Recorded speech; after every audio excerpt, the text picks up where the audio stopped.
녹색정의당 같은 경우는 지금 현재 현실적인 것과 이상적인 것, 그 숫자를 좀 말씀해 보시면. 이상적인 거는 참 이게 이상이라고 하긴 그런데 예. 저희한테 투표하셨던 분들이 다시 저희한테 투표하는 거예요. 예, 그게 지지난 대선 때 200만 표였거든요. 2017년 대선 때. 2018년 지방선거 때가 비례 광역 기준으로 230만 표였고 2020년 총선 때가 270만 표였습니다. 그래서 이 표가 진보적 유권자층이라고 보는 거예요. 근데 대선 때 80만 표로 떨어졌잖아요. 그리고 지방선거 22년 6월 지방선거 때 92만 표 정도가 나왔습니다. 그래서 이제 사실은 100만 표 이상이 사라진 거예요. 저희 예. 입장에서는 예. 그분들이 얼마나 돌아올 수 있게 하느냐가 저의 목표인데 그걸 의석으로 놓고 보면 예. 몇 개예요? 46으로 줄었고 예. 예를 비례가? 들면 비례가 줄어졌잖아요. 예. 거기다가 예를 들면 준연동형을 지키고 있는 사람들은 오히려 손해를 봐요. 예를 들어 새로운 미래는 김종민 의원이 지금 당선을 확실시 되잖아요. 세종갑에서. 그렇죠. 그럼 지금 비례 2번이 오히려 낙선하게 되는 결과로 다가갈 수가 있습니다. 그러네요. 그러니까 이 계산이 되게 복잡해져요. 예. 지금 뭐 앞에 노영희 변호사님 계셨던 소나무당, 자유통일당 이런 데들이 예. 3%를 넘냐 안 넘냐에 따라서 저들 의석이 달라지잖아요. 예. 그러니까 왜냐하면 그 3% 봉쇄 저항을 못 넘는 조직들의 표는 빼고 다시 계산하지 않습니까? 예, 그 계산이 있기 때문에 예. 그래서 저는 일단은 그냥 표를 얼마나 복구하느냐가 핵심이거든요. 왜냐하면 이번 숫자네 숫자. 예, 그러니까 의석은 구도와 뭐 남들의 어떤 선전과 이거에 따라 달라질 수 있어요. 왜냐하면 저희는 막 3석에서 2석에서 5석 사이 왔다 갔다 하는 스몰 정당이기 때문에 실제 현실이 녹색정의당은 3%가 넘을 수 있습니까? 저는 그렇게 보는 거죠. 예, 그러니까 그 지난 지방선거 때, 그러니까 사실은 뭐 대선 너희 책임이다 이런 뭐 것도 되게 많았고 뭐 어쨌든 뭐 옳든 그르든 간에 네. 비난 여론이 제일 바닥이었을 때 저희가 제일 바닥이었을 텐데 그때 광역의회 비례로 저희가 92만 표였습니다. 근데 그때 투표율이 50% 극초반대였거든요. 네. 근데 투표율이 66%가 돼도 92만 표면 3%가 넘어요. 예, 87만 표 정도만 넘으면 3%가 넘으니까. 그러니까 저희는 그게 바닥을 확인한 표라고 생각을 하는 거거든요. 8, 90만 표 정도가. 그래서 그 바닥은 그에서 이제 딛고 올라가는 건데 이제 못 딛고 올라가는데 헤매고 있다. 그게 지금 현실적인 거고 헤매는데 좀 문제를 풀어보려면 제가 최경영 기자님을 좀 자주 뵀어야 되는데 그것도 또 내 책임이야? 아이고, 예. 아니면 뭐 저는 진짜 뭐 데이터만 가지고 말씀드리니까 조국혁신당이 약진을 하는데 사회권을 가지고 나온단 말이죠. 네. 그러니까 처음에 사실은 제가 조국 대표랑 인터뷰를 할 때 굉장히 초기예요. 네. 조국혁신당이 나오기 직전인가 직후인가 그럴 거예요. 그때 이야기를 인터뷰를 할 때 포지셔닝이 정의당 포지셔닝이네요 라고 이야기를 했어요. 네. 옛날 노회찬의 네. 정의당 포지셔닝이네. 네. 그런 말씀을 직접 하셨죠. 제가 여쭤봤는데 그때 네. 당시는 굉장히 초기였기 때문에 네. 웃으시더라고. 대답을 안 하셔. 그러니까 포지셔닝을 제가 보기에는 잘 잡았다. 네. 지금 상황에서는 네. 그게 한 몇 달 전인데 네. 지금은 이제 사람들이 다 알아버렸으니까 네.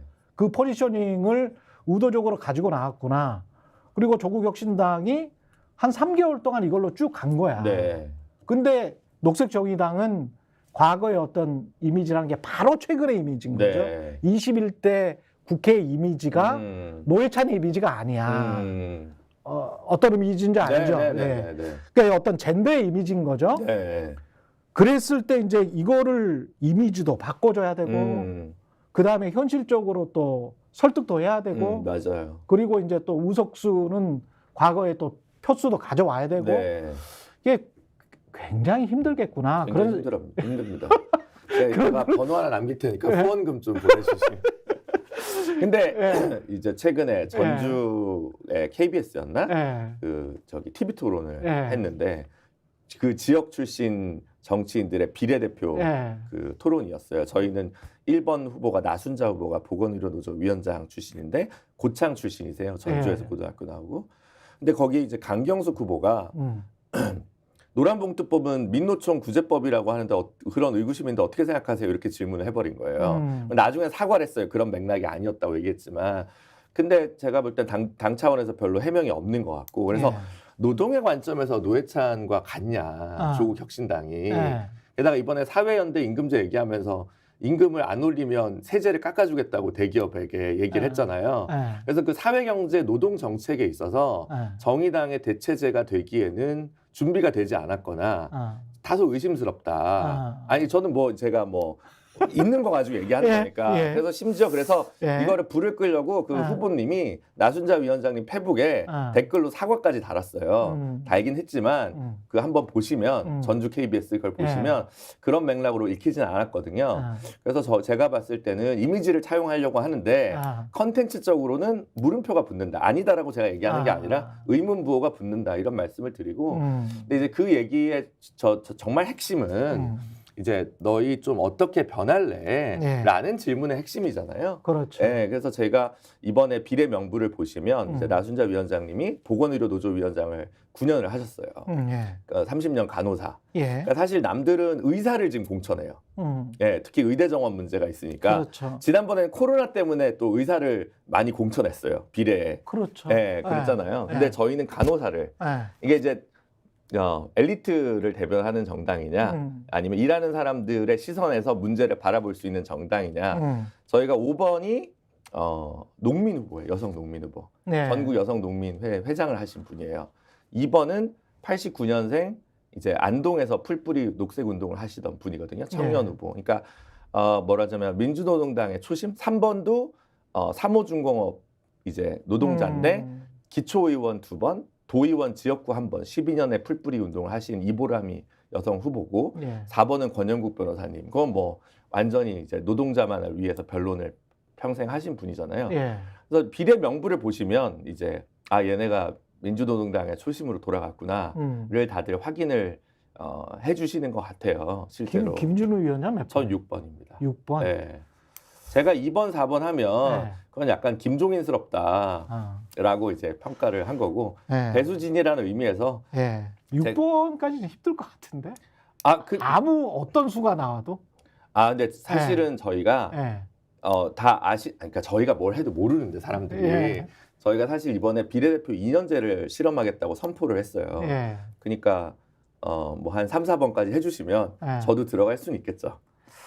알겠습니다. 네. 비례대표 2년제는 처음 들어봤는데 저도 그러니까 돌아가면서 그러니까 다음 순번으로 이렇게 하는 거예요. 그래서 한 2년 동안에 할 일을 꼭 마치고 다음 주자. 이런 거예요. 노동자 후보가 들어갔어. 환경노동위를 할 거 아니야. 그죠? 그 뒤에 2년 뭘 해요? 환경노동이요. 못하죠 그렇게. 그러네.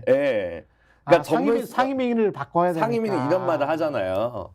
그러니까 전문성 논란일 오히려 아니라 전문성을 더 강화하겠다는 건데. 재밌네. 그래서 과거에 이게 민주노동당식이네. 민주노동당 때 처음 토론됐는데 저희도 한 번도 해본 적이 없어요. 그래서 이번에 한번 해보자. 그러니까 저희가 꼭 맞다는 게 아니라 저희가 틀릴 수도 있는데 이거를 하겠다고 얘기를 했고 언론에서 나왔어요. 근데 문제는 뭐냐면 사람들이 모른다.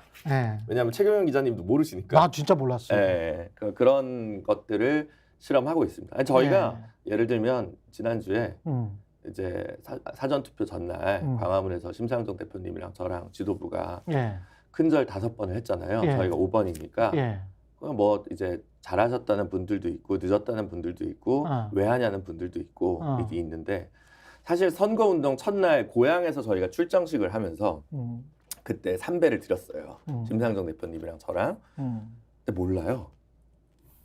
했는데 모르니까 한 번 더 한 거죠. 말하자면 사전투표 전날. 그러니까 저희가 7공화국 얘기도 막 물어보시는데 제가 신년사에 7공화국 얘기를 했어요. 몰라요. 그러니까 저는 정말 뭐 하는 데까지 정말 최선을 정말 열심히 다하고 있거든요. 근데 뭐 언론에서 불러주시질 않고 알았어. 읽어주시지 않으니까 아니 7공화국 이야기는 여쭤봐야 되는데 만약에 이제 국회로 진입을 하시면 200석이 넘었다고 쳐요. 아니면 200석이 안 넘었다고 하더라도 분위기가 아유 이렇게는 도저히 못 가겠습니다. 뭐 190석만 돼도 그런 이야기가 나올 거예요. 그렇죠. 그러면 이제 대통령도 그때는 뭐 어떻게 반응을 못하고 네. 거부권을 행사를 못하고 그쵸. 어떻게 될 수도 있어요. 맞아요. 정치라는 건 모르니까. 네. 그랬을 때 그 7고가국의 어떤 비전 네. 이거는 뭡니까? 저희는 뭐 네. 일단 기본권이 같은 경우나 사법 시스템 같은 경우는 네. 제가 이제 시민사회에 있을 때 개헌 관련 운동을 많이 했고 예. 시민사회 개헌안을 만드는데 일조를 했거든요. 예. 문재인 개헌안이 굉장히 훌륭합니다. 제가 한 90% 이상, 90% 정도는 동의를 해요. 몇 개 이제 동의 안 되는 것들이 있어서 권력 구조 포함? 권력 구조 부분은 이제 조금 토론이 필요한 부분이 대통령 중임제 결선 투표제. 결선 투표제는 당연히 저희 공약이고 그렇죠. 예. 예. 중임제가 이제 국민들 생각에 따라 좀씩 다를 수 있는데 예.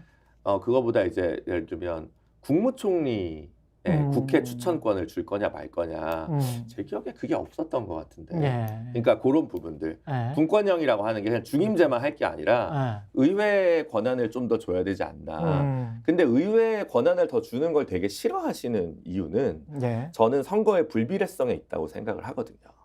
예. 그 부분이 핵심이라고 저는 생각을 해서 예. 그래서 사실은 50%의 득표로도 70%의 의석을 가져갈 수 있는 현재 구조잖아요. 그렇죠. 그러니까 저는 사실 헌법재판관도 9명 다 국회에서 선출해야 한다고 생각합니다. 스픽스는 말하는 언론입니다. 대세는 유튜브, 그중에서 스픽스. 좋아요, 댓글, 구독, 알림 설정. 여러분이 저희를 사랑해 주시고 우리가 여러분을 사랑하는 4가지 방법입니다.